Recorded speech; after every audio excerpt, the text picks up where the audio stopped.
Hey, what if I told you that the age of artificial intelligence is not just on the horizon, but it's actually already coming, just ready to reshape our entire world and our life the way we know it? Welcome to the future. That's where AGI is set to revolutionize every part of our life. But with great power comes great responsibility. And let's explore some of that today when AGI takes full effect. Well, last time I spoke about the first four areas of AGI, which was implications for everyday life, ethical considerations, job market changes, and healthcare advancements. The healthcare advancements was actually a really exciting piece. Today, I'm going to talk about the other four. And the other four are really the environmental impacts, educational opportunities, safety and security, existential risks, and benefits. So I'm going to break that down for you today. Very, very exciting to be able to talk about this. Let's start with the first point, which is the environmental impacts. This is actually a pretty exciting area because we're talking about using artificial general intelligence to help us maximize energy usage, making sure that resources are being optimized for different environments, different places.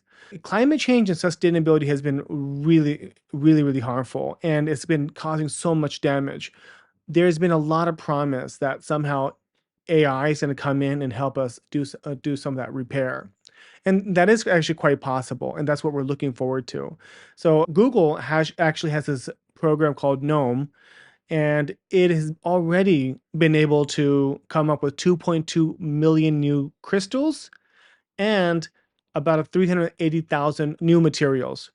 Why is that really important? Because actually today, one of the biggest problems that we have is if you look at plastics, for example, we still haven't really been able to find a good alternative to plastic. It's so cheap to be able to produce.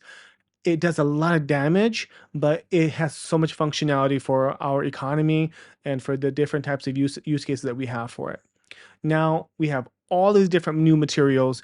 We can sift through those materials and actually find something that could be much more abundant and a lot easier on the planet and sometimes low cost and affordable for everyone to be able to use. That's one of those examples. Another example is actually around, using non-toxic chemicals for fertilizers, and it goes on and on and on. All of this is actually going to make a big difference on how we can actually solve the climate change and sustainability issues. So I think if you look at the data around AI, there's so much data that it can use to help figure out the energy grids, for example. We have so much solar power now. We have so much other types of wind power kicking into high gear.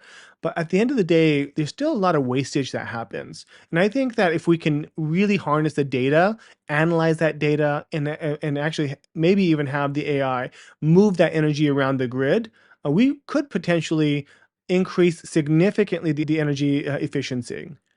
The second piece that I want to talk about is educational opportunities. This is really a big one. And everyone knows AGI or artificial general intelligence is going to have an impact. It's already starting to have an impact. We've built our entire education system today on books, traditional methods of having one teacher to 30 students, for example, in the US. It's been really inefficient in many ways, but it's the best we can do. And everyone's a little bit different. Every child is a little bit different. The way they learn is a little bit different. And we kind of have a one size fits all approach. And with AGI, we may not have to do that anymore.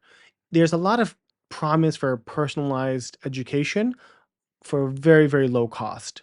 And why that's important is because right now I think the entire system is transitioning over into a new world where Chat GPT and many of these programs are already doing some of the tasks that people are graduating from college for. So we need to be able to shift and change the way education works and maybe even start changing the goals of the education. Are we really teaching these young folks to grow up and do a repetitive task that an AI system can do? Or do we want to reshape our education system and try to help these kids focus on something a little bit uniquely different to humanity or uniquely humans can do? So this is something that I think is exciting. But on the area of learning, say for example you have a young child who has a hard time understanding a certain subject. I think AI will find strategies and ways to help these teachers come up with tools that can help these kids learn. Maybe, for example, putting their math in a more, say, football or whatever their favorite cartoons are and so forth in that form factor, and making it easier for them to understand. And that is just one tool. But teachers can also have so many other tools at their disposal, helping them understand with a lot of data what their students are thinking and where the gaps are, where they're missing out, and even better strategies to help those teachers with that teaching process. So I know there's going to be some fear. What about the teachers? Are the teachers going to be made irrelevant? There is a lot of discussion around this. I personally think that there's a need for more teachers. I think we need even more teachers because I don't even know if the purpose of the education is just to teach kids how to calculate or how to read a book or so forth. But there's a lot of things that young folks are missing that I think more teachers can help with. There's a lot of emotional, psychological, societal issues that young folks have that having educated, experienced, wise teachers can come in and help with. And I think that's the future of education.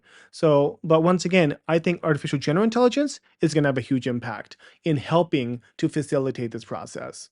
So let's go to my third point, which is safety and security. So this is an interesting one because we do have to think about all of the cyber threats, all the different AI powered different scams that are going to be out there. We've already seen a lot of deep fakes going on. So, what's going to happen when this all takes effect? We are going to have to be a little bit more proactive in finding solutions and holding some of these AI systems accountable, doing better audits to make sure that they're not abused or used in a way that's causing harm to society or hurting people. This is not going to be easy. I think this is going to require a lot of government and a lot of policies to help shift and actually even create new regulation around how the system is being used. Right now, there's virtually none because many of the folks in office are so old, they have no clue what to do with these AI systems or what they're even going to be capable of doing. And remember, this new AGI means that almost every part of our life is documented and there's little to no privacy. And who has access to that information? Who's going to be getting this data? Is it going to be the big corporations who can use that to manipulate you? Is it going to be the government? Or is this information going to be just for yourself, somehow safeguarded on your computer and nobody else can have access to it? So these are some of the things that we need to be able to talk through if we're going to be able to solve some of these big issues. With my fourth point, and probably one of the most controversial ones, is really the existential risks and the benefits of an artificial general intelligence. Now, this is really, really interesting because artificial general intelligence can really help get rid of a lot of poverty, a lot of issues around the world, including, as I mentioned earlier, the climate change issue, which has been really, really causing some major effects already around the world. But at the same time, there's big questions around what happens when this artificial intelligence reaches super intelligence. What does that mean? So right now, the goal is to get this artificial general intelligence to the same level as human level education and knowledge. But there's no stopping it. It's not like it has a limitation like we do as humans biologically.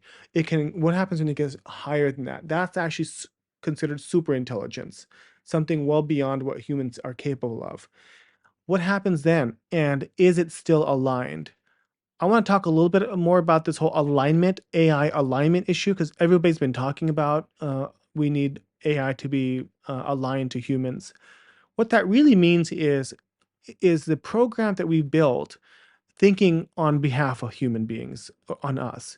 And have we made sure that we safeguarded it? So if it reaches super intelligence, that it really knows and gets us and is serving us. Because at the end of the day, that's the purpose, is for this artificial super intelligence to serve us, our needs, make sure our lives improve, make sure we have less stress, our jobs are not harmed. So a number of different things. And is that aligned? That question is really unanswered because some experts like Max Tegmark, who has a book called Life 3.0, uh, amazing book, and he's a professor at MIT, believes it may take more than 20 to 50 years even to get to the point where we can get this AI to be aligned with us. Why? We can't even align ourselves to other humans. Even at the moment, we can't agree as humans with each other on what's right, what's wrong, and what should be the social norms. So maybe we need to start off with the foundation, maybe some core fundamentals that we agree on, and start with those. For example, do not kill humans, or don't destroy our planet in search of whatever it is that you're trying to do. So these types of alignment issues need to be taken care of as soon as possible. Max Tegmark thinks 20 to 50 years. But the reality is we may get to artificial general intelligence later this year. So there is a lot of frustration, a lot of anxiety amongst folks on whether or not we are even ready for this yet. But it's coming whether or not we like it. And we just hope that some of these AI experts, some of these major companies like Google and Facebook and ChatGPT are actually going to step in and accelerate that process of alignment. That's it today, guys. I hope you guys enjoyed my first and second part of this video. Please leave some comments below. Let me know what your thoughts are on this. And until the next time, stay curious about AI, and I'll see you guys soon.